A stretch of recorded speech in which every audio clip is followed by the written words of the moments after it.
4 décadas, o Brasil importava alimentos. Hoje, somos um dos maiores exportadores mundiais. Isso só foi possível graças a pesados investimentos em ciência e inovação, com vistas à produtividade e à sustentabilidade. Faço aqui um tributo à pessoa de Alisson Paulinelli, candidato brasileiro ao Prêmio Nobel da Paz, por seu papel na expansão da fronteira agrícola brasileira com o uso de novas tecnologias. Este ano, o Brasil já começou a colheita da maior safra de grãos da nossa história. Estima-se pelo menos 270 milhões de toneladas. O Brasil também, em poucos anos, passará de importador a exportador de trigo. Para o período de 22-23, a previsão é que a produção total ultrapasse os 300 milhões de toneladas. Como afirmou a diretora-geral da Organização Mundial do Comércio, em recente visita que nos fez, se não fosse o agronegócio brasileiro, o planeta passaria fome, pois alimentamos mais de 1 bilhão de pessoas ao redor do mundo. O nosso agronegócio é orgulho nacional. Senhor presidente, quero lembrar que, também na área do desenvolvimento sustentável, o patrimônio de realizações do Brasil é fonte de credibilidade para a ação internacional do nosso país. Em matéria de meio ambiente e desenvolvimento sustentável, o Brasil é parte da solução e referência para o mundo. 2/3 de todo o território brasileiro permanece com vegetação nativa, que se encontra exatamente como estava quando o Brasil foi descoberto em 1500. Na Amazônia brasileira, área equivalente à Europa Ocidental, mais de 80% da floresta continua intocada, ao contrário do que é divulgado pela grande mídia nacional e internacional.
O ministro da Economia, Paulo Guedes, disse no Fórum Econômico de Davos, na Suíça, que o Brasil é uma democracia barulhenta, mas confiável.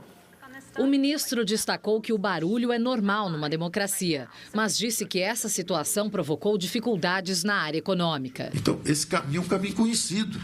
Você vai aperfeiçoando suas instituições e é uma dobradinha, que é uma democracia robusta, resiliente, uma democracia barulhenta, porém resiliente, e do outro lado, uma economia de mercado forte.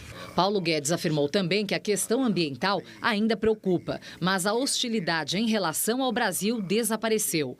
Ele acredita que os estrangeiros entenderam que o Brasil está engajado em soluções. Questionado sobre democracia e eleições, no almoço promovido pela herdeira do jornal americano Washington Post, Guedes disse que a situação atual é diferente da vista em 2019 e que as críticas fazem parte. A democracia é um algoritmo de decisão política descentralizada. Tem vários poderes, etc. Por isso que faz barulho. O presidente às vezes briga, aí o Supremo fala outra coisa, o Congresso fala outra coisa. Então esse barulho é normal numa democracia, porque é um algoritmo de decisão política descentralizada. E o mercado é igualzinho.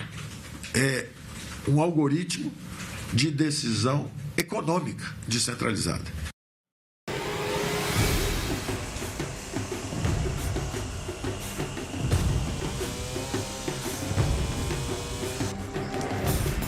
Amazon, it can take more than 100 years for mahogany trees to reach full reproductive maturity. This uncontrolled logging does not allow for the regeneration of the species.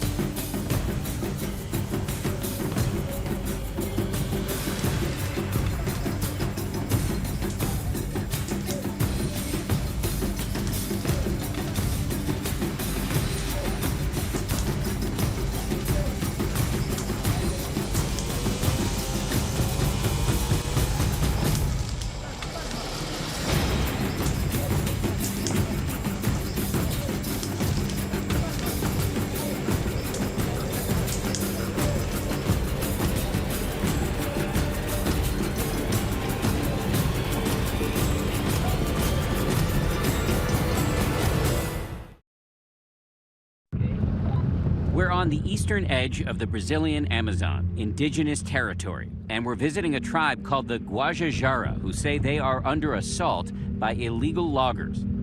About 20 miles ahead here, we're going to have our first meeting with a group called the Guardians of the Forest. As night falls, we meet the leader of what is essentially an indigenous paramilitary group. His name is Laércio Guajajara. Segurança a mais, né, que eu vou de moto. He's agreed to let us embed with his troops as they launch an extended patrol through the jungle to track down and apprehend illegal loggers on their land. This is a dangerous task. Over the past 2 decades, more than 80 Guajajara have been killed defending their land. Eles quer realmente destruir nossa terra. E aquilo me dá uma raiva muito grande, né? It is a rare inside view of a story the world has been watching since the Amazon began burning last summer. Thousands of fires raging across Brazil. The Amazon rainforest is taking a beating. Deforestation rates have nearly doubled. One report claims that the equivalent of 3 soccer fields are being deforested every minute in the Amazon. As the world reacts to the Amazon's destruction, indigenous Brazilians are on the front lines of the fight to save their land.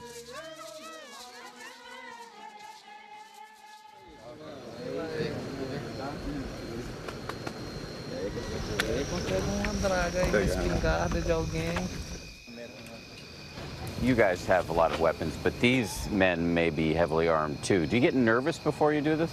Sim, a gente fica muito preocupado, né? Que a gente não quer chegar a ter conflito armado com eles, né? Mas para prevenir também a segurança de cada dos guerreiros, né?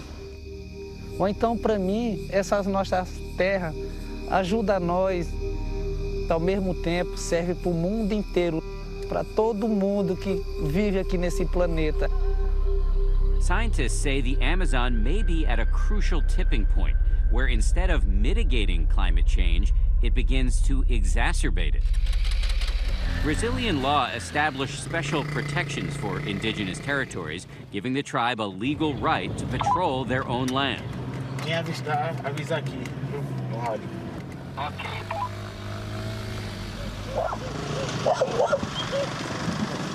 We've just pulled up on a village where the Guardians have been told that 2 outsiders were recently hired to guard an illegal logging operation.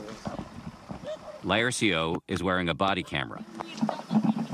De onde é que vocês são? O que vocês estão fazendo aqui, hein? Não, estamos no negócio de corrida. Senta no chão, vocês dois aí agora.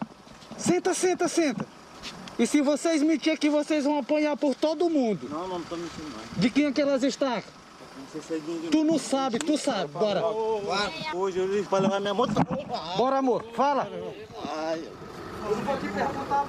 These 2 young men who they found outside this building are delivering shifting stories, at first saying they had nothing to do with the logging operation here, and then saying they were forced to work by the boss.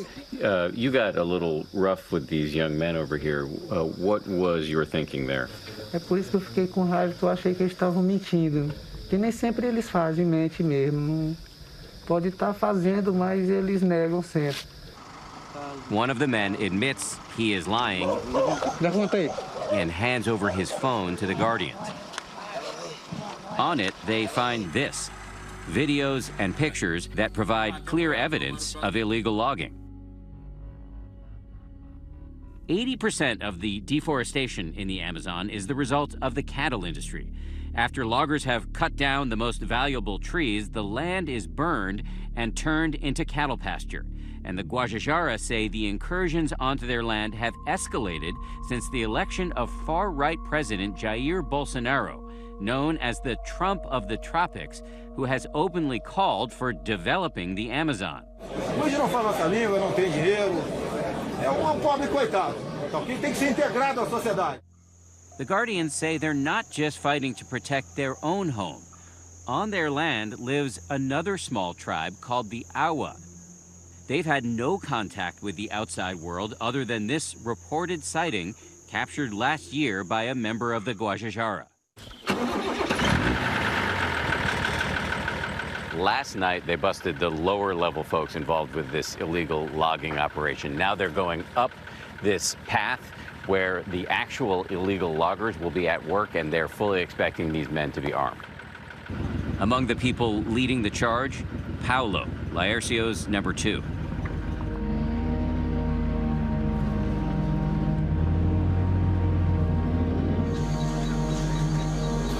They get close to what they believe are multiple logger camps, so the Guardians fan out. Paulo leads the larger group, while Laercio runs point in a smaller unit. Laercio sees something through the trees.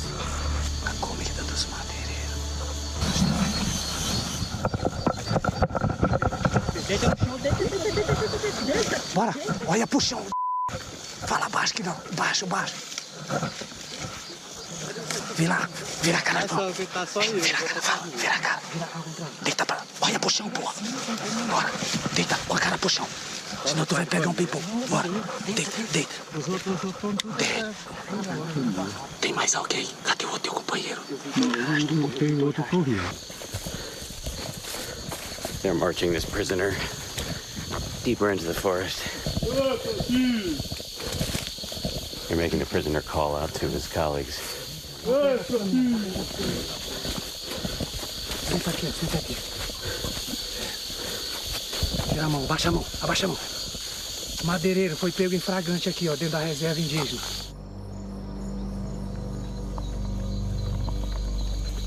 Through the woods, Paulo's search party sees something.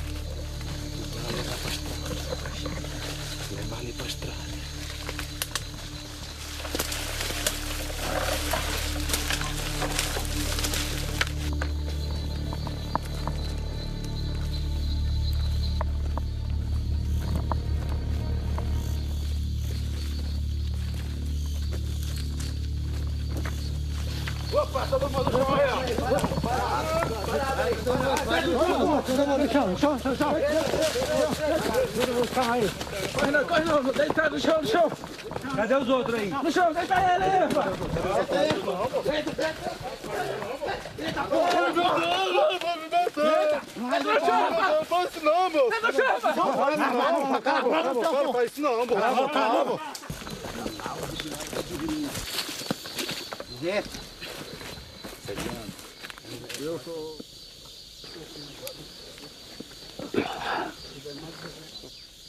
All told, the Guardians capture 7 loggers.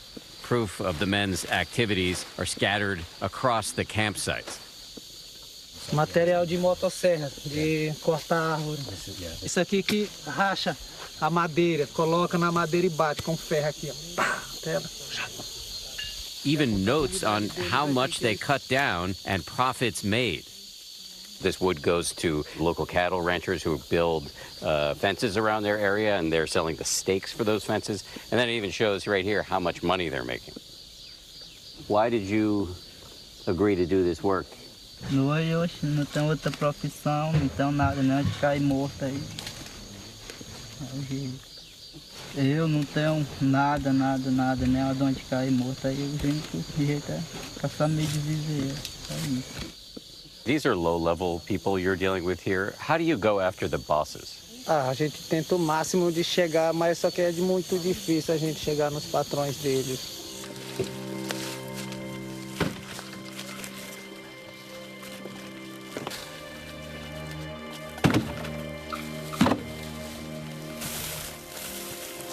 As an added deterrent to stop the loggers from coming back, Laercio burns the timber they cut down.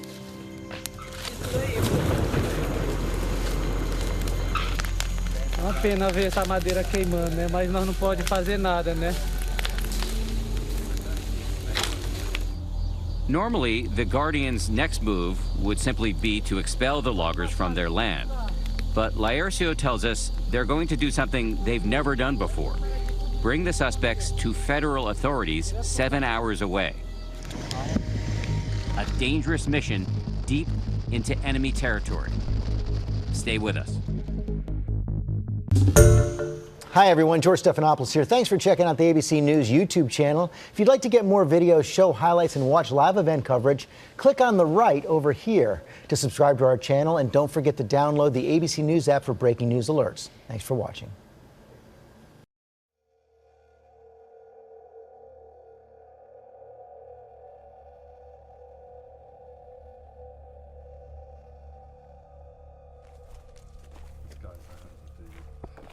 Eu tenho que usar você. Pode ver. Amber. Tem mais estaca assada ali. Pois é, aqui o madeireiro fez aqui esse coisa bem aqui pra ele ficar bem aqui, fez um mutazinho aqui pra ele ficar aqui, fazer emboscada pro guardião. Esse daqui é o mutar que o madeireiro fez aí, enquanto tem uns que estão rachando estaca aí, o outro tá vigiando aqui. Com arma de fogo, ele fica ali em cima assim, ó, já sentadinho ali em cima assim, já esperando quem para o guardião passar aqui já atirar. Ou já aconteceu tiros já assim. É perigoso o trabalho que vocês fazem? É muito perigoso. É perigoso, mas já morreu um dos guardiões nossos, o nome dele é Afonso. E o madeireiro matou ele, nada aconteceu, nada nem justiça, né? Ele ganhou uma diariozinha para manter a família, agora ele morreu, a família dele está sofrendo lá, não tem nenhuma pessoa que toma providência para ajudar a família que ficou para trás, né? Que ele morreu lutando nessa terra por essa terra que nós estamos aqui hoje. Lá no povoado lá tem um caralho lá branco que está jurando de me matar e agora mesmo não está nem com um mês que ele andou atrás de mim para matar eu por causa que eu defendo a floresta. Ele é madeireiro? Mas ele é pago por madeireiro, igualmente eu falei ali, madeireiro, ele é pistoleiro pago por madeireiro. Prende o madeireiro aí quer prender o guardião. Rapaz, isso não sei por que isso. Nós se sentimos muito sozinhos assim, sem ajuda. Nós estamos precisando de ajuda, muito apoio aqui nessa terra aqui para nós.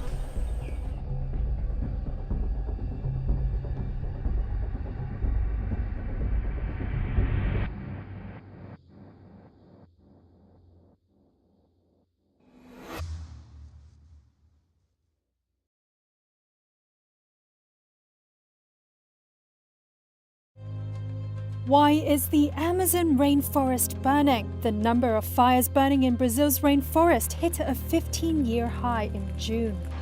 Meanwhile, the rate of deforestation has also surged to record levels. So we have a combination of a drier climate with more motivation to deforest.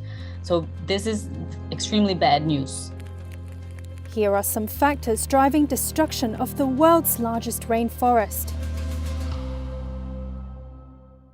Unlike wildfires in Europe or the United States, fires do not occur naturally in the humid tropical Amazon rainforest.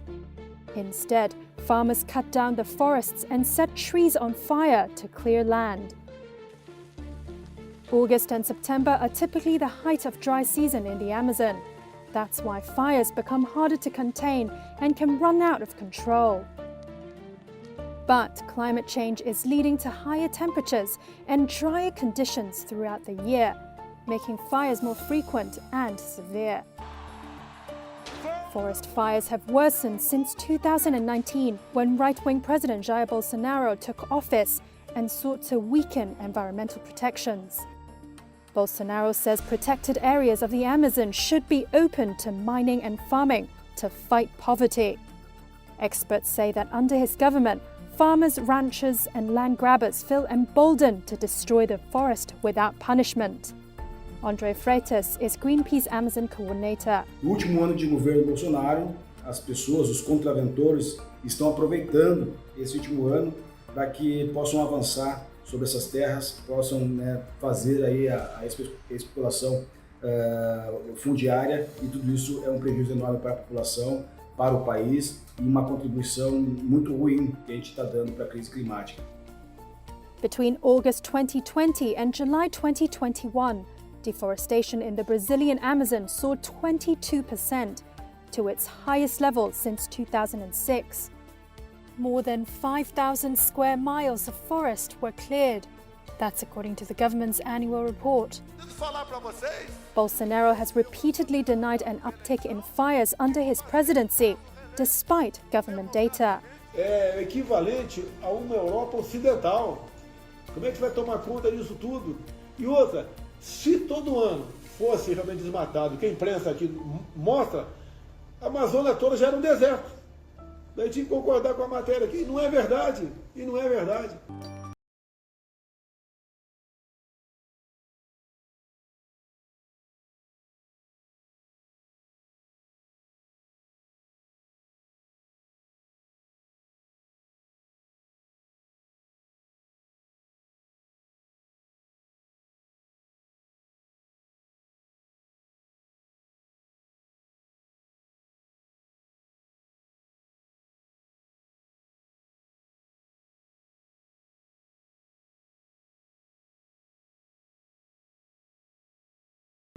The Amazon is home to millions of species, and the biggest threat to the rainforest itself is this one.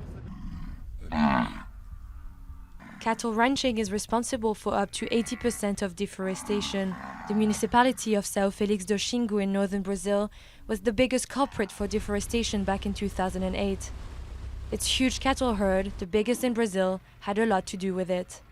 The beef industry was occupying most of the land here and causing all this deforestation, but with, let's say, less than 1 cow per hectare. So there weren't many cows, there wasn't much production coming off this great area being cleared.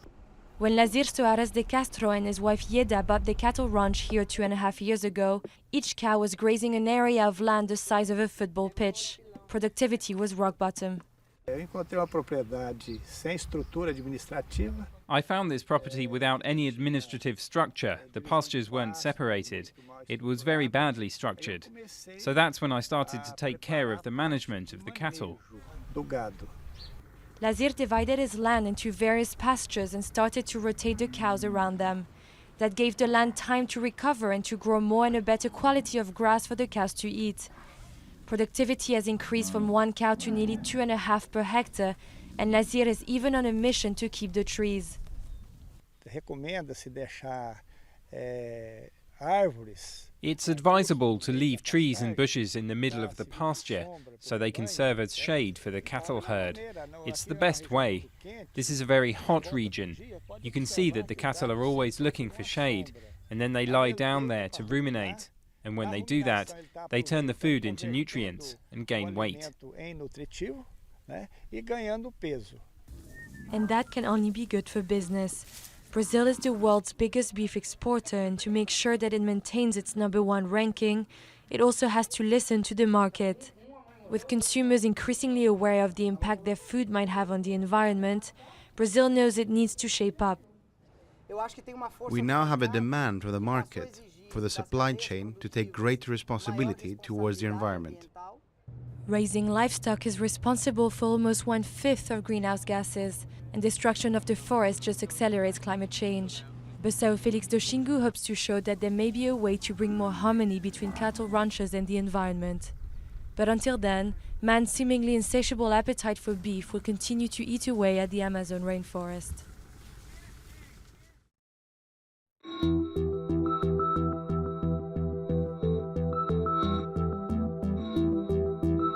Behind every Greenpeace campaign, there's a huge amount of research and investigation that goes on that you don't see.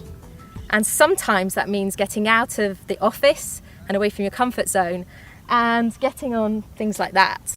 My name is Sarah and I'm a campaigner at Greenpeace and I work on forests. I'm feeling a little bit apprehensive because I'm about to spend the next few days on this really tiny plane circling around different areas to document any new deforestation that happens because of soya. So what I hope is that we can find some new evidence to take to corporations, and so they can use their buying power and their influence to make change happen here. The particular zone of interest for us is this area in the center zone of the Mato Grosso state.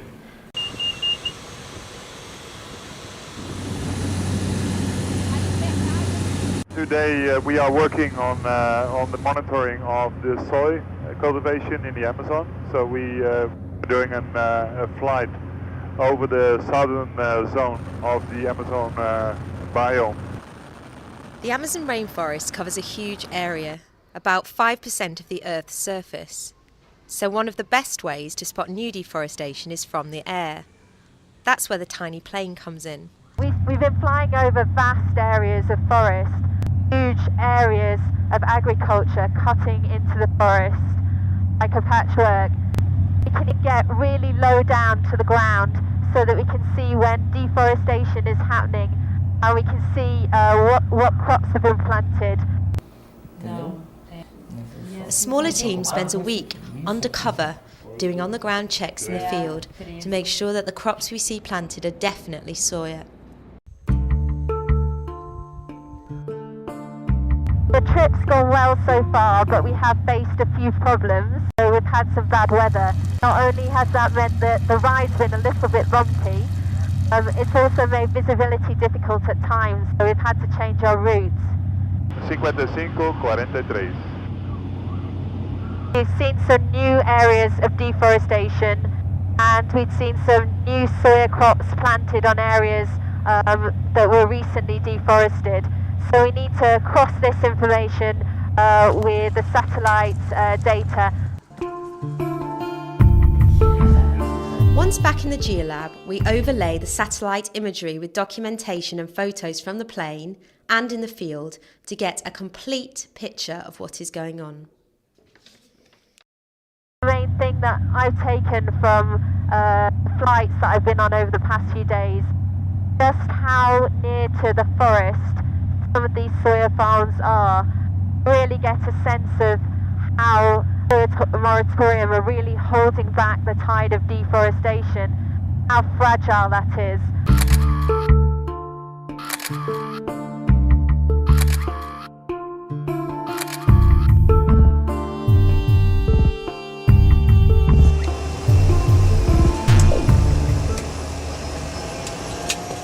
Deforestation has increased in the areas that we monitor, and that has happened for the first time ever since 2006 when the moratorium began.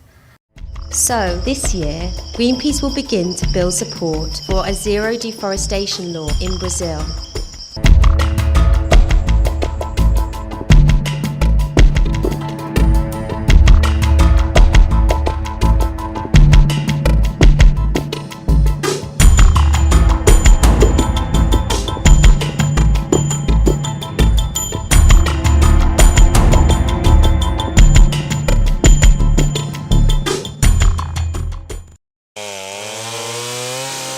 "5 minutes. That's how long it took for the chainsaw to carve through this 200-year-old tree in the Amazon. The cracking sounds it made as it began to fall were heartbreaking, and the thud when it hit the ground was haunting.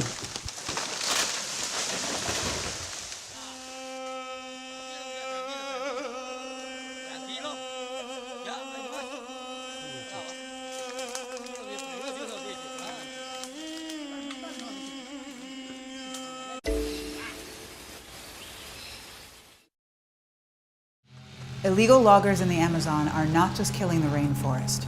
They are killing off the indigenous guardians trying to protect it as well. The murder of indigenous people in the Amazon is the highest it's been in 2 decades. And the Brazilian government is just letting it happen. Members of the Guajajara indigenous group pleaded for protection from loggers at the state capitol in April 2019. But their pleas went unanswered. Only 6 months later, a leader of their group was ambushed by 5 illegal loggers. Paulo Paulina Guajajara was shot in the face and killed. Further west, several dozen illegal miners invaded the Wajapi indigenous community, stabbing and killing one of its leaders.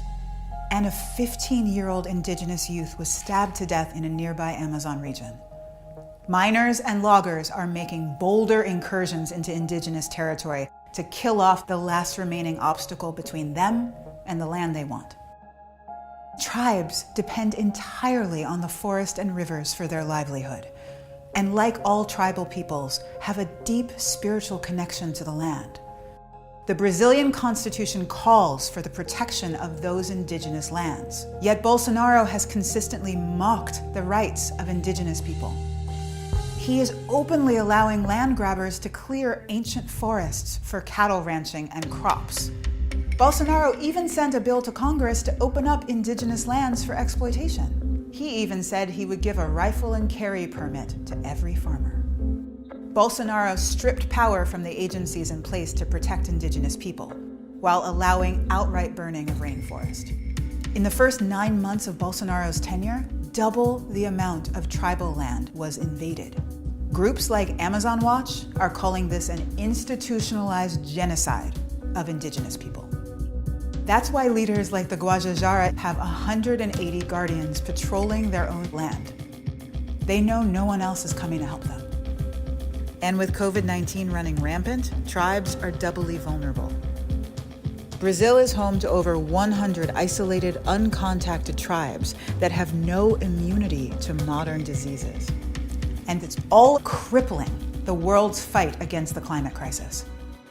All around the world, indigenous communities are the best protectors of rainforests, even better than governments. The Amazon rainforest is critical to absorbing runaway carbon emissions. Burning the Amazon not only prevents it from absorbing billions of tons of carbon, but the burning itself is emitting millions of tons of carbon. It's also creating the conditions where more diseases can occur. Deforestation is a root cause of illnesses like COVID-19. These frontline communities are on the right side of history. They are doing what the world should be doing, dedicating their lives to defend the places we need the most. The tribes are asking the world to fight alongside them and protect the land that everyone needs to survive.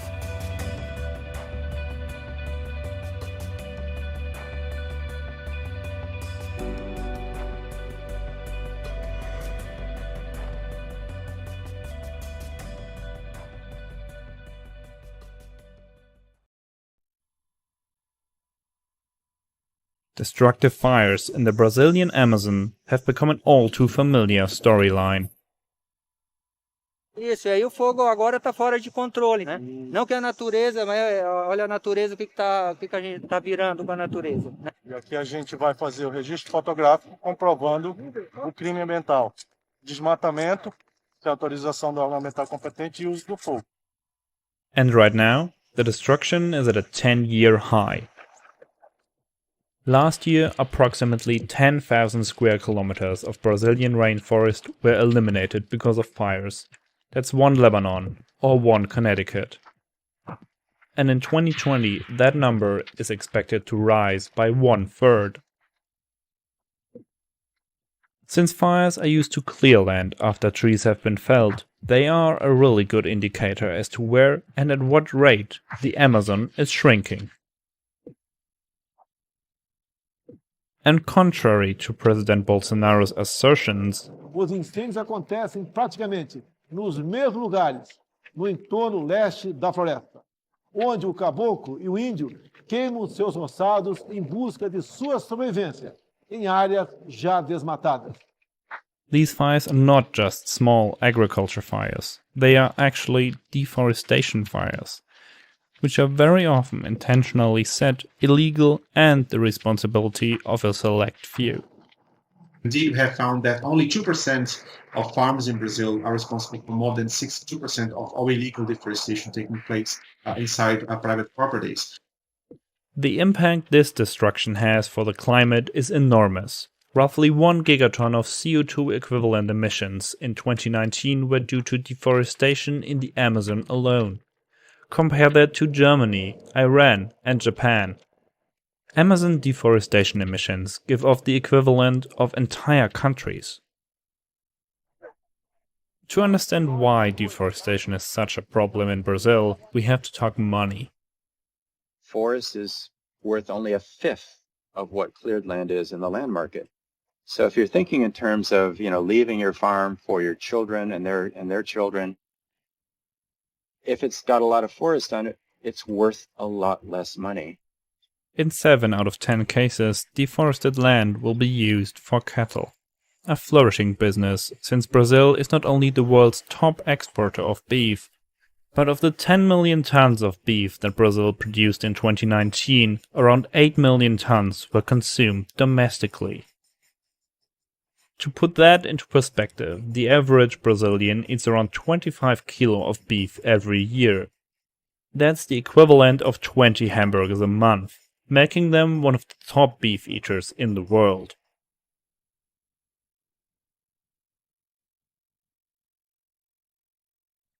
So, do Brazilians simply not care about the Amazon? Officially, Brazil has very ambitious laws to protect the Amazon. 80% of private property in the Amazon has to be kept as forest reserve, according to their forest code. Brazil's biggest problem is law enforcement, or rather, the lack of it.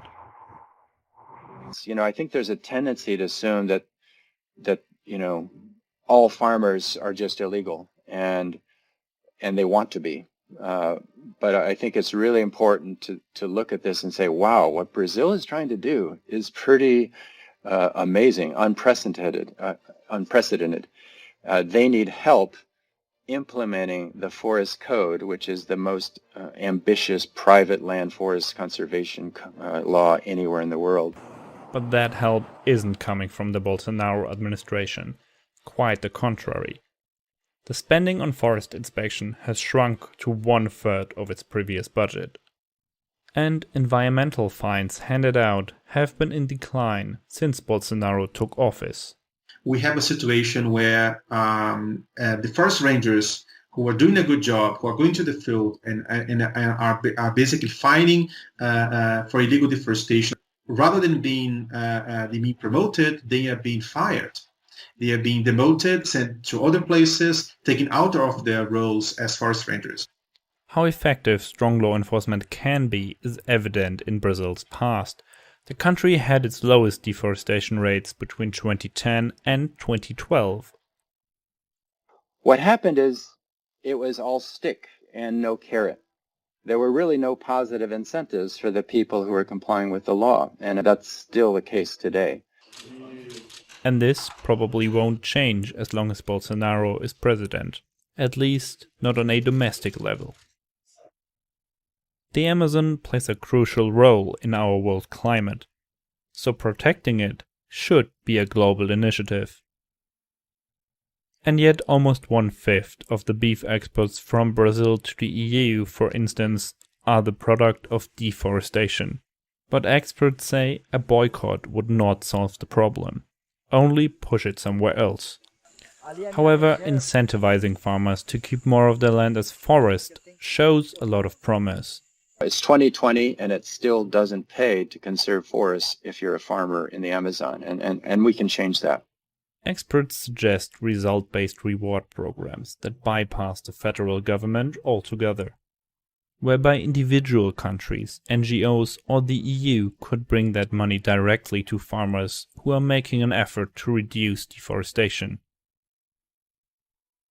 Brazilians, and to a smaller amount all of us, could also reduce their beef consumption, supplementing it with other sources of protein. Some of the best recipes in the world are native Amazon fish, and I think resuscitating and building on those, expanding fish production to fish farming, to aquaculture, would be a wonderful way of diversifying the income of cattle ranchers, of indigenous people, as we shift the protein source back to what it was in the Amazon, and then Brazil, and then regionally and globally. The Amazon is not yet lost, but scientists fear that once 20% of the Amazon is destroyed, it won't recover and go into a process of savannization. We are currently at about 18% destruction. The clock is ticking.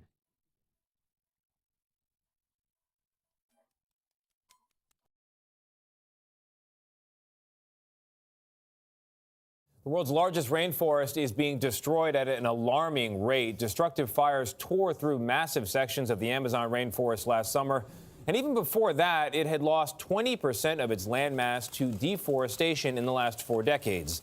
For CBSN Originals new series Reverb, executive producer Adam Yamaguchi hiked into the rainforest in Brazil to see what's driving the forest loss. And he uncovered surprising financial connections back right here in the U.S.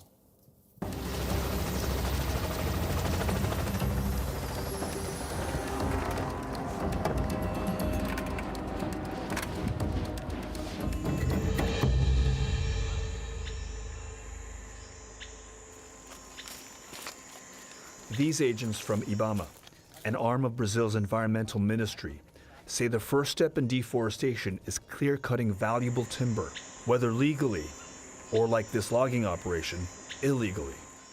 Look at how huge they are. The authorities that we're following have said that they routinely come across operations like this deep inside the forest. This is just one step, one part of the process in seeing the forest being dismantled. Since 1965, Brazil has enacted laws to protect the Amazon from destruction and from development that threatens the stability of its ecosystem and encroaches on the land of indigenous tribes. But enforcement is increasingly difficult. In this area of the rainforest, there is an average of just one agent for every 25 million acres. The Amazon rainforest itself is reaching a tipping point. If much more deforestation happens, the ecosystem would collapse and turn into a savanna or a dry forest and no longer be the rich, biodiverse rainforest that it currently is. And how close are we to that?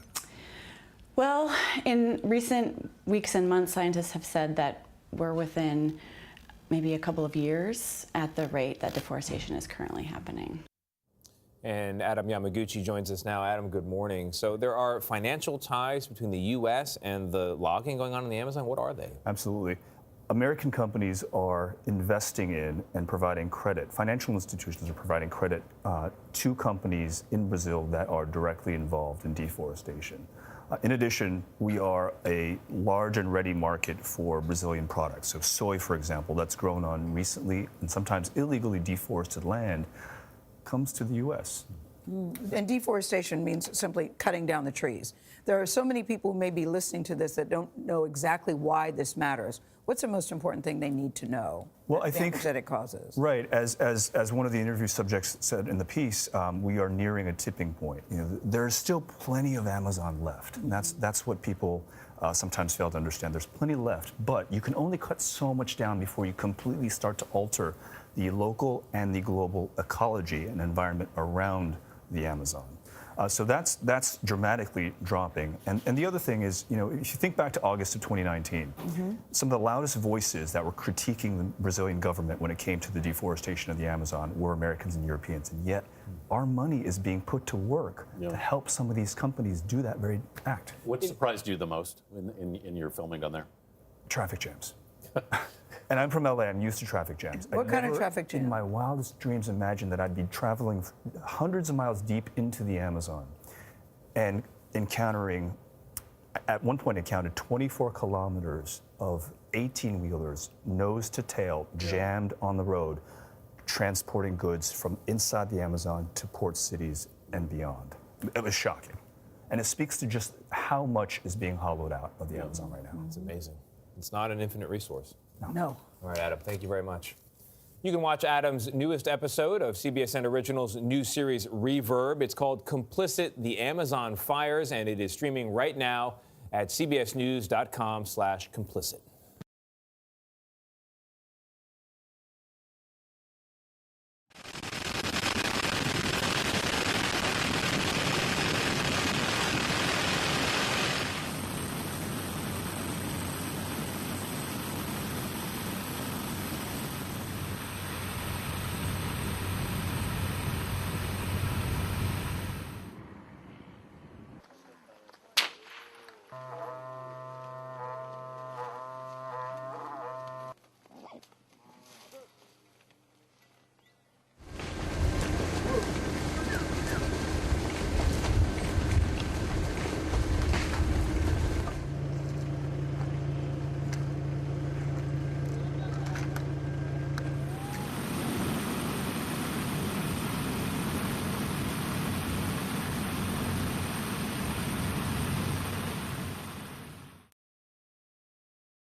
A nossa Amazônia, nós faremos sim, mais do que o coração do Brasil. Seremos a alma econômica do nosso Brasil. It's moving fast. It's not just a ground fire, it's reaching up into the canopy here too, and just scorching everything. Não tem mais controle agora, só quando Deus manda chuva que aí.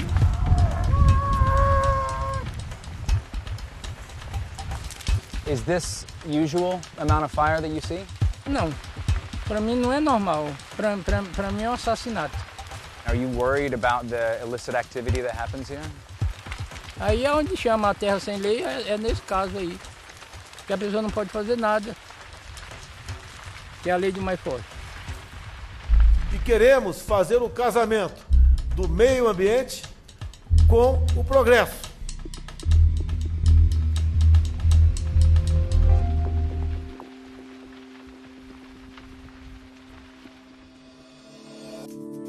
Pará, Brazil.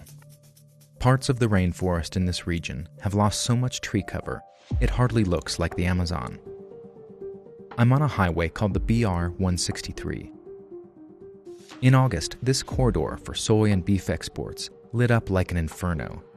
Many of the fires were started on protected lands, on a single day, a so-called Day of Fire. So I take the highway here to a protected reserve that saw major burning on that day. It's called the Jamanchim National Forest. This year, the Jamanchim lost over 45 square miles of tree cover. That's an area twice the size of Manhattan. It's the worst deforestation of all protected areas in Brazil. But many people who live here see this as progress. And it has a lot to do with beef. Brazil is the world's largest exporter of beef. About half of the cattle are raised on pasture that used to be rainforest. And demand is growing.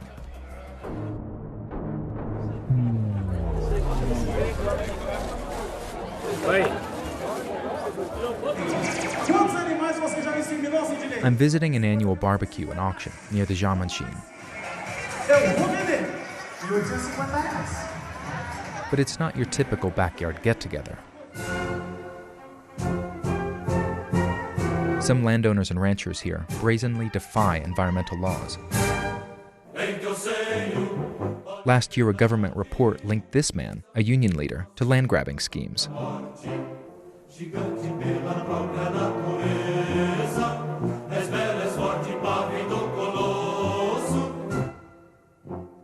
This woman, head of a national association, was fined for burning 350 acres of rainforest.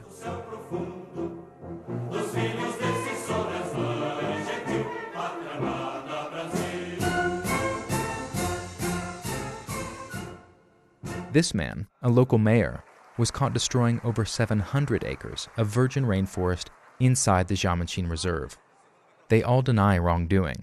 O meu município, de lado é a aldeia indígena e de outro lado é a frona. What producers here want is to privatize the reserves, and there's hostility here towards anyone who tries to stop them. Precisamos acabar com essas ONGs que atrapalham, freiam e atrasam o progresso do nosso Pará. Se fosse nos Estados Unidos, eles seriam condecorados como desbravadores, guerreiros, bravos, mas não. Nós não aguenta mais. Chega de conversa, meu secretário. Leve as minhas palavras ao presidente Bolsonaro e faça alguma coisa por essa região, meu secretário. Nos ajude. Nós acreditamos em vocês. The producers are petitioning an important government official, Naban Garcia, appointed by President Bolsonaro to open up the Amazon for development. Quando os senhores e as senhoras verem aqui uma ONG, uma organização não governamental, trabalhando contra o Brasil, denuncie. Não vamos mais aceitar nenhuma organização não governamental que venha aqui interferir na nossa soberania, que venha aqui conspirar contra o Brasil. There's no question which side Mr. Garcia is on. He's a rancher and farmer himself. According to your own government studies, many of the people in some of these protected areas came in after the park was created. they're in there illegally, according to your own government standards right now. Não. Isso é mais uma farsa, é mais uma mentira pregada por aqueles que não querem o bem do Brasil, pelos inimigos do Brasil. Isso é mentira. Part of the reason we're here is because of all the fires, right? No? Okay. To be clear, deforesting land without authorization is illegal in Brazil. It's seized land that's logged, burned, and converted, mostly for grazing. We're talking millions of acres, billions of dollars, and a web of criminal activity. But at the core of the issue is what turns out to be a pretty complicated question. Who does all this land belong to? I catch up with Luiz Helfenstein, who I'd met at the barbecue. Pode filmar o que vocês quiserem aí, tudo. Pode mostrar tudo aqui, não tem segredo. Tem até as caturitas que comem nossas frutas aqui. His ranch is right at the edge of the Jamanchim National Forest. Aqui eu estou fazendo uma mangueira nova, lá embaixo, naquele barracão. He considers himself one of the pioneers here.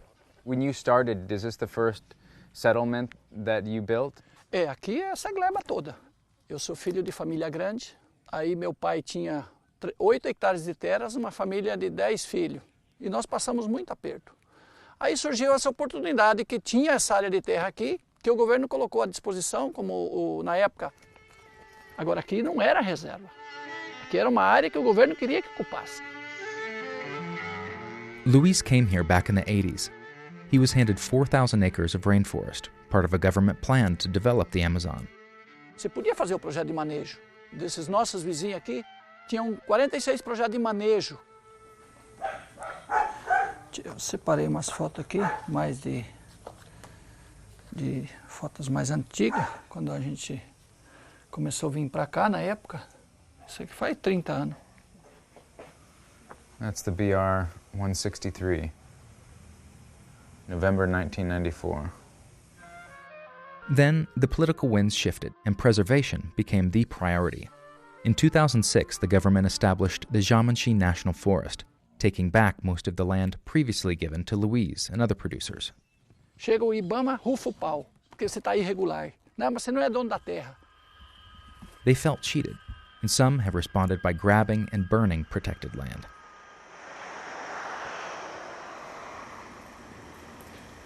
I take a ride with Agamenon de Silva Meneses. Is this your car? He's the head of a union for ranchers out here. A Amazônia é nossa. E a gente vai preservar a Amazônia, mas preservar a Amazônia no viés da necessidade nossa, não da necessidade do mundo. Nunca ninguém se preocupou com a pessoa que está aqui, o ser humano que está aqui, o pai de família que está aqui. Isso que revolta, né? A desobediência civil é nesse caso. Was the Day of Fire an example of that disobedience? Não. Esse pedido de fogo não existiu. Não existiu. But satellite data confirms there was an unusual spike in the number of fires on August 10th. Local reporters wrote about this so-called Day of Fire, exposing a coordinated plan among ranchers and land grabbers to burn newly cleared forest. Bom dia. One of those reporters, Adécio Peran, soon found his face on a wanted poster. Eles começaram a me ameaçar para tirar a matéria, que me pressionaram muito para retirar a matéria. Did you ever receive death threats or threats to your personal safety? Recebi. Sim. That type of intimidation helps explain how so much criminal activity can go unpunished. Last year, 30 environmental activists were murdered in Brazil. I follow a group of firefighters with one of Brazil's environmental agencies into a biological reserve. The agency has been attacked by locals and their authority undermined by Bolsonaro's government. None of the men will speak on the record. So this is what the effort to protect the forest here now looks like. A handful of men carving control lines and putting out brush fires with a leaf blower.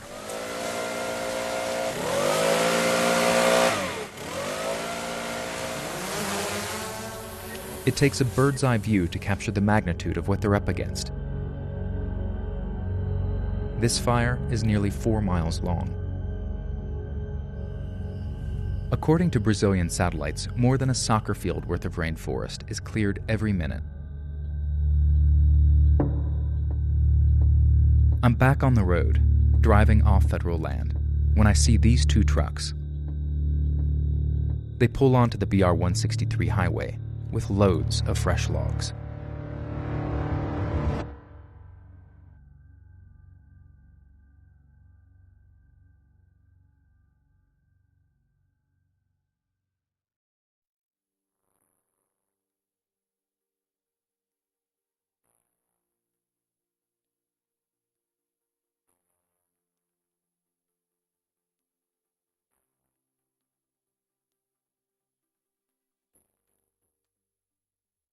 Eu sou analista ambiental do ICMBio e a ideia do projeto começou em conversa com os demais coautores, no sentido de encontrar uma solução para o combate ao desmatamento das unidades de conservação federais. O que se fazia até então era a base de visitas a campo em focos de desmatamento detectados por imagens de satélite. O problema é que essas visitas a campo geravam um custo enorme e, além disso, o trabalho se encerrava com o embargo da área. A partir daí, a área invariavelmente continuava sendo usada para pecuária, as multas não eram pagas e a eficácia do trabalho era muito duvidosa, digamos assim. E a ideia foi realmente fazer diferente, onde a gente, por meio da utilização das coleções do MAP Biomas, a gente conseguiu identificar todos os desmatamentos que ocorreram nas unidades de conservação federais. A partir daí, a gente trabalhou com identificação das malhas fundiárias, onde a gente responsabilizou os infratores e, além disso, a gente foi para impedir a criação de gado dessas áreas embargadas, tanto pela suspensão dos cadastros nos órgãos sanitários estaduais, quanto também por meio da apreensão de animais em áreas selecionadas. Até o momento, a gente realizou os trabalhos na região sudoeste do Pará, e a ideia é expandir para as demais unidades de conservação do bioma amazônico. Esse trabalho a gente não pode deixar de agradecer todos os colegas que contribuíram nas diversas operações remotas e presenciais de retirada de gado, e assim como todo o pessoal do MAP Biomas, que colaborou imensamente tanto com os produtos disponíveis, como também na ajuda de análise e elaboração de laudos. Agradeço muito e me sinto muito honrado de estar entre os vencedores. Obrigado.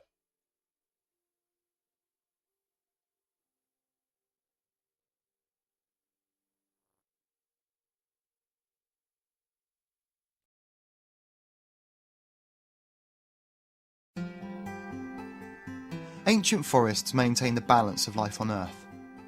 They house around 2/3 of the world's land-based species of plants and animals. The remaining tracts of forests influence day-to-day weather, but also help to keep the climate stable over time. Tropical forests cover only 7% of the world's land surface, but they store vast amounts of carbon. Logging and burning releases that carbon into the atmosphere, contributing to climate change. Tropical deforestation accounts for an astounding 20% of worldwide greenhouse gas emissions. That's more than all of the aeroplanes, cars and trains put together. And deforestation of the Amazon has turned Brazil into the world's 4th largest climate polluter. Since 1999, Greenpeace has been working in the heart of the Amazon to investigate and expose the threats to this forest and to come up with solutions that will stop deforestation. Cattle ranching has always been and remains one of the major drivers of deforestation. But in 2003, Greenpeace began to perceive a new threat: soya plantations. Europe's appetite for cheap protein, and in particular for low-cost chicken feed to supply supermarkets and fast food restaurants, was driving a massive expansion of agricultural lands deep into the Amazon forest. Greenpeace began to document how vast tracts of the Amazon were being burned and bulldozed, quite literally for chicken feed.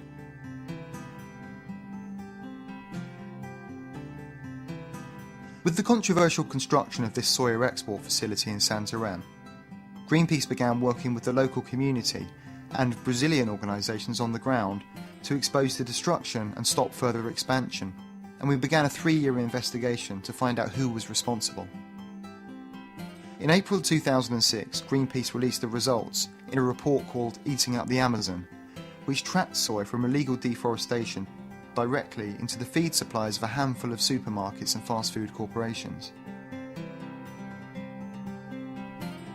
We began a campaign to rally consumers to demand change and put an uncomfortable spotlight on some of the world's biggest brands. To their credit, McDonald's was one of the first to respond, and along with other corporate soya consumers, joined with Greenpeace in bringing the major soya traders in Brazil to the negotiating table. The conclusion was a moratorium on the purchase of soya from newly deforested areas in the Amazon, and agreements to improve tracking of soya to avoid destructive purchasing. Continuing engagement from Greenpeace, other NGOs, and brands like McDonald's, Carrefour, Walmart, Sainsbury's and Marks & Spencer have kept the moratorium in place and ensures the soya sector remembers that its customers want to contribute to solutions, not deforestation. The moratorium has been a huge step on the road to safeguarding the Amazon. Until permanent forest protection measures are put in place, it's a model that we need to see replicated across the planet. It's a Greenpeace Solutions success story, one which demonstrates that with the right combination of public awareness, consumer pressure and action, not words, we can protect our forests, we can save our planet and we can stop runaway climate change.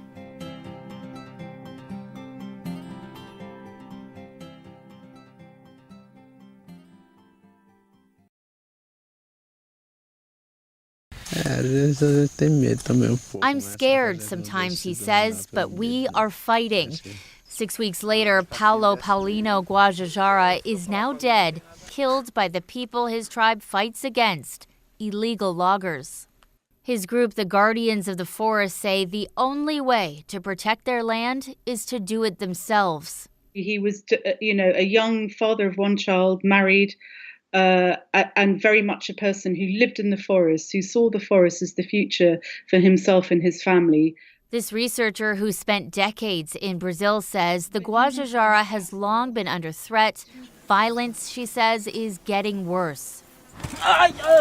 This video shows the Guardians in their fight carrying weapons and torching equipment owned by their enemy, loggers who constantly target their territory, which is supposed to be protected by the Brazilian government.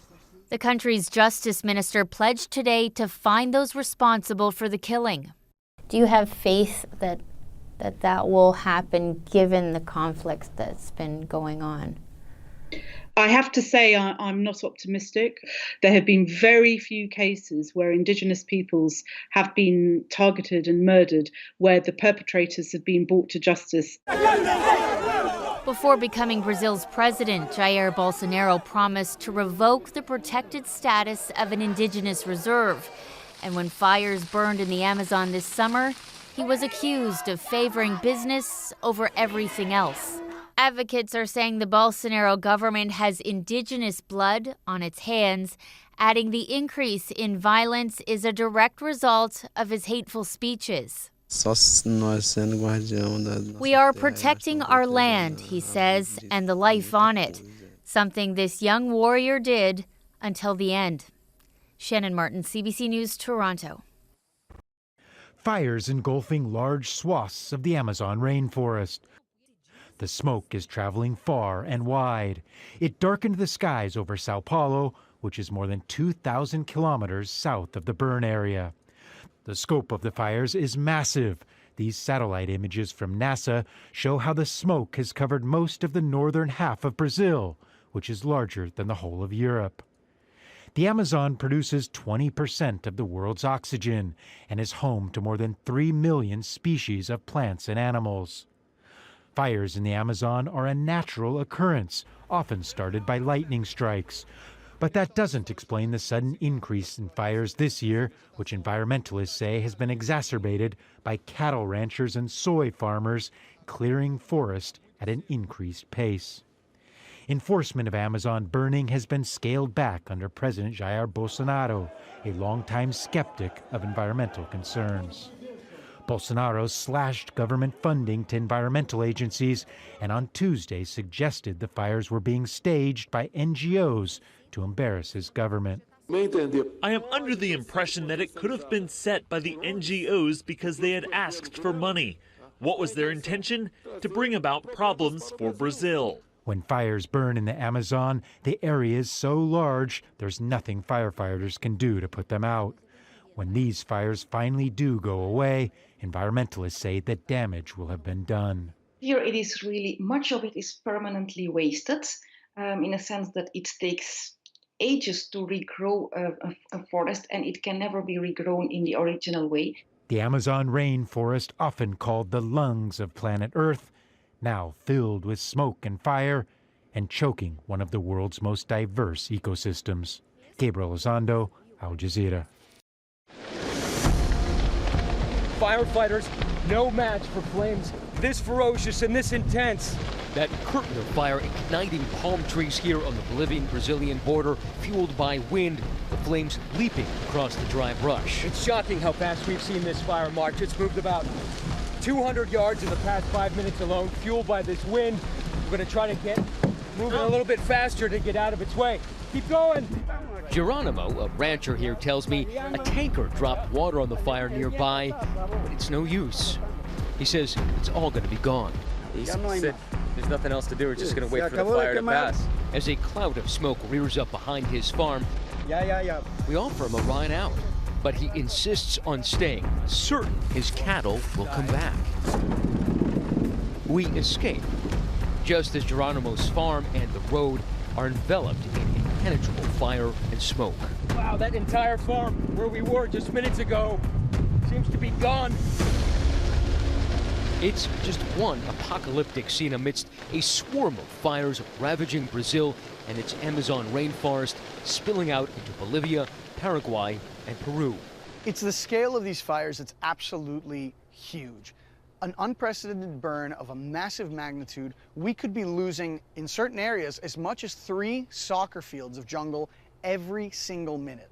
The collection of tens of thousands of blazes engulfing an area 2/3 the size of the continental United States, fires burning from the equivalent of Detroit to Los Angeles. The rainforest's verdant trees, lush landscapes, a biosphere teeming with life, the so-called lungs of the earth, much of it now choked in flames. We are talking about an estimated 10% of the world's global biodiversity.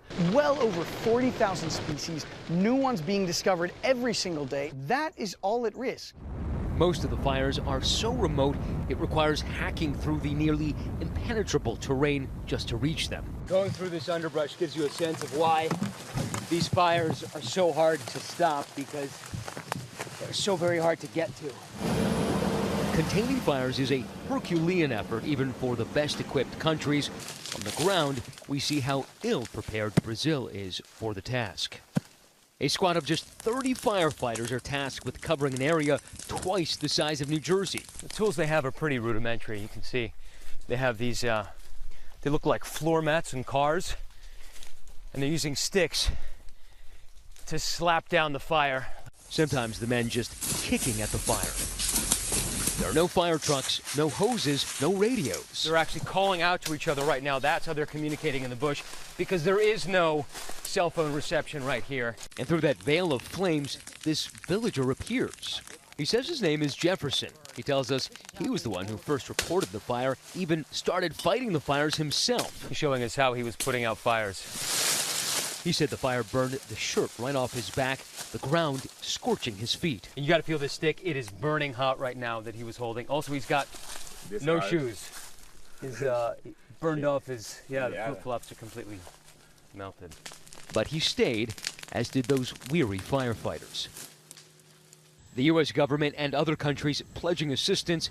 An American supertanker, the world's largest firefighting airplane, flew from Colorado Springs to Bolivia to help contain the fires there. At first, Brazilian President Jair Bolsonaro accused, without evidence, Brazilian NGOs of starting the fires. Bolsonaro's seeming lack of urgency around the fires igniting protests in Rio de Janeiro. But Bolsonaro reversed course over the weekend, authorizing the deployment of 44,000 troops. Brazil's Air Force deploying C-130 tankers, streaming over 3,000 gallons of water per drop. The ultimate question is whether or not Brazilian internal politics will win out over the well-being of the Amazon, an area that cleans our air, purifies our water, gives us water in many instances, and on top of that, holds many of the key and important solutions to tomorrow's problems. It is believed that many of the fires were started by farmers trying to clear land. Environmentalists say Bolsonaro's seeming support for the development of the Amazon over environmental practices may have emboldened farmers to burn land. We've seen a dramatic increase in deforestation in the Amazon recently, and it is driven by humans. And this is happening in part due to demand for food and other resources from the forest, and exacerbated by the decline in the enforcement of laws. The area of smoke from these fires is so large it is visible from space. NASA releasing these images, a carbon monoxide plume hovering over the Amazon. It's a double whammy from a climate perspective. We're losing forests, which are some of the best technology we have right now to slow climate change. Trees suck carbon out of the atmosphere. At the same time as the forests burn, we're releasing huge stores of carbon into the atmosphere. So it's definitely exacerbating the problem and making it that much harder to mitigate climate change. The Amazon produces 20% of the world's oxygen and helps regulate the Earth's temperature. And Brazil is only at the start of its dry season, which typically lasts until November. We need to remember that most of the Amazon is still intact. There's still a lot left worth fighting for. If your house is on fire, and let's say your kitchen catches on fire, you're not gonna say, oh, well, I lost the entire house because my kitchen's on fire. You're gonna fight for every last bit of it, and that's exactly what we need to do. We wait agonizing minutes for the flames and smoke to subside, then head back in to check on Geronimo. This was lush jungle. It is now completely charred. And we're going back here to see if that farmer named Geronimo is okay. Geronimo, senor. It's right over there. He says this part of the land was spared. Largely because he had cleared that brush. And then, incredibly, Geronimo's cows came home, just as he said they would. For Nightline, I'm Matt Gutman, along the Brazilian-Bolivian border. Hi everyone, George Stephanopoulos here. Thanks for checking out the ABC News YouTube channel. If you'd like to get more videos, show highlights, and watch live event coverage, click on the right over here to subscribe to our channel, and don't forget to download the ABC News app for breaking news alerts. Thanks for watching. 8:46, you know, the Amazon rainforest, sometimes it's called the lungs of the world, being Earth's largest rainforest. The trees used to absorb a lot of carbon dioxide from the atmosphere.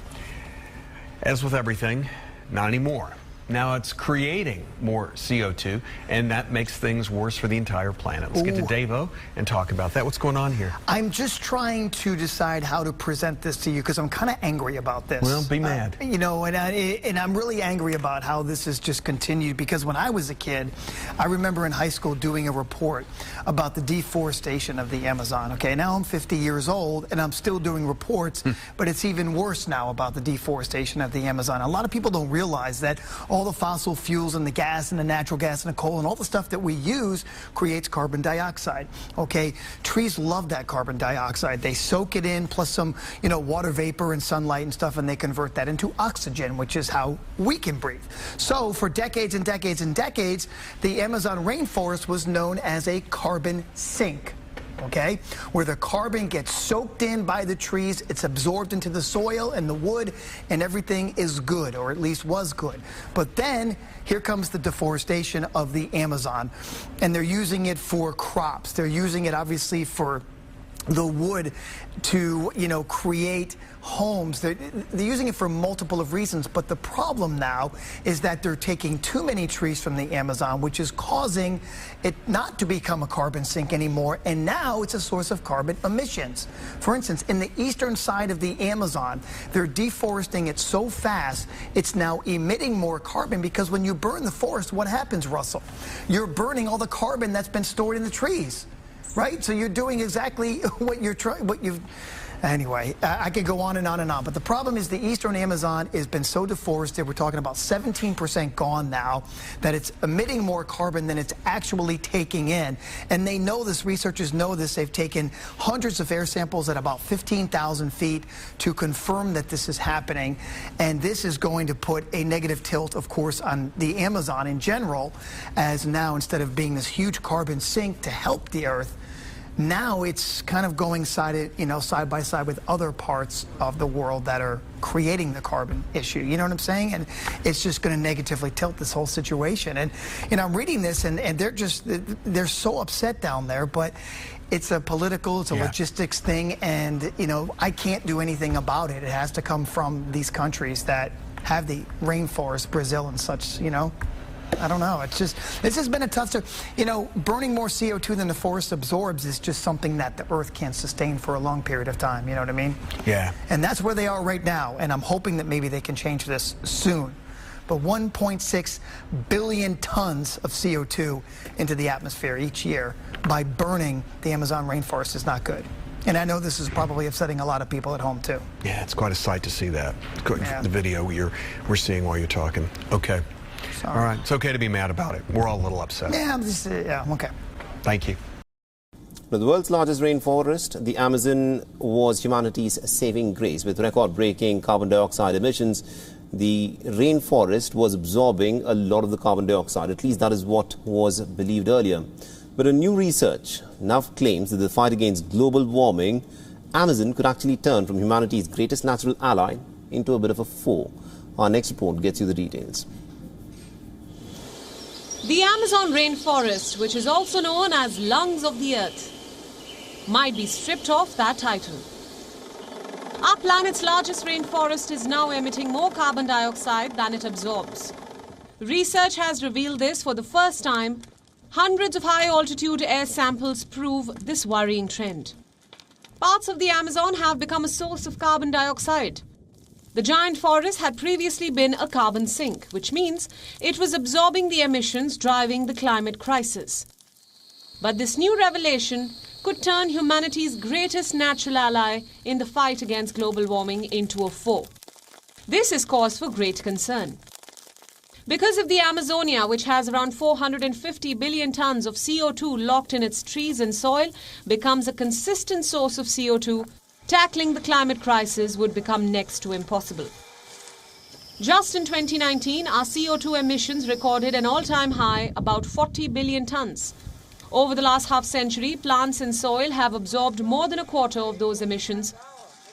So how did the situation deteriorate so much? Well, decades of illegal felling, deliberate fires by loggers, rising temperatures, drought, and an incompetent government have all led to this day.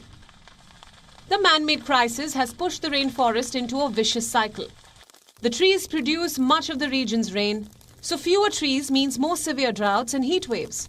That means more wildfires, which again will lead to the death of trees. The Brazilian government has been criticized for encouraging more deforestation. It has surged to a 12-year high. As we speak, the Amazon continues to burn. Loggers continue to tear down trees. And the international community continues to condemn President Jair Bolsonaro. What we don't realize is that our fight against climate change is being delayed, and we are heading towards a point of no return. Bureau Report, WION World is One.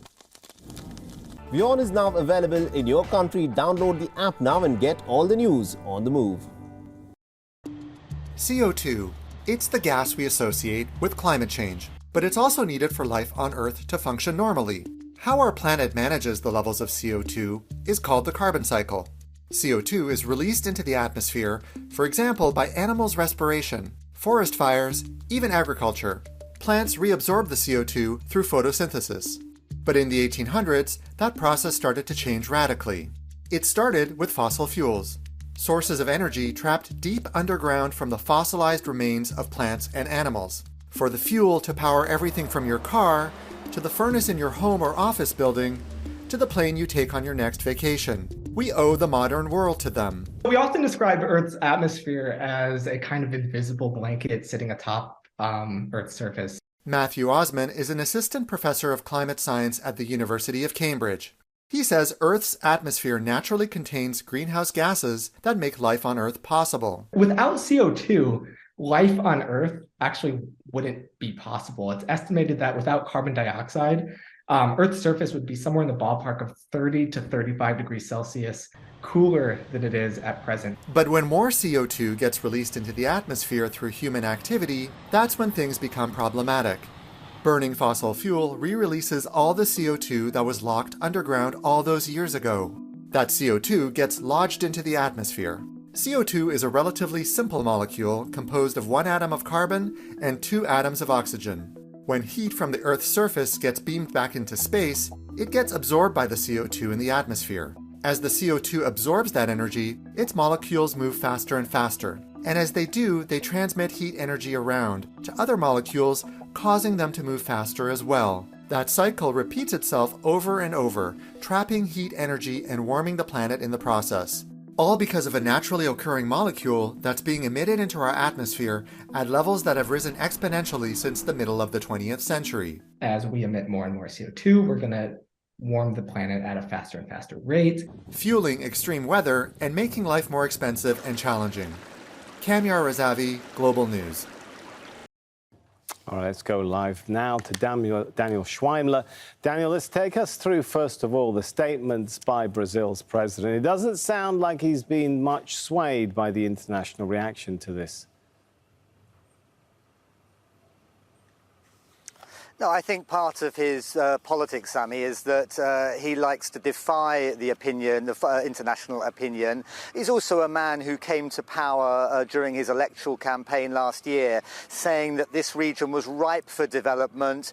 He saw the indigenous communities and the environmental lobby as an impediment to development. And he's now been in a meeting with his governor, with governors of the Amazon region, with some of his cabinet ministers, and very much that same message has come out of that meeting, with some governors saying they simply don't have the resources to spend on the government agencies which are meant to protect this region, and others, Jair Bolsonaro himself, saying he's frustrated, Brazil is frustrated, that so much of this land in this region is protected, either as nature reserves or as demarcated indigenous land. That they want to see Brazil develop, they want to see Brazil richer, and so it's a very different message to that coming out of the international community, which feels it has a right to protect the Amazon rainforest, which is in Brazil.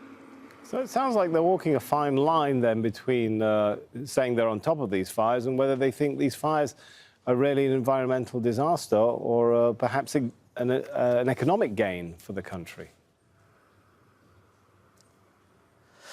Well, I think it's very much that. I mean, they don't see it as an environmental disaster. You can see I'm standing in a burnt field now, just outside Porto Velho. It's something they do every year. That local environment secretary you saw in the package, he says it's a problem that they can contain. It's a natural phenomenon here. There's a culture here of burning.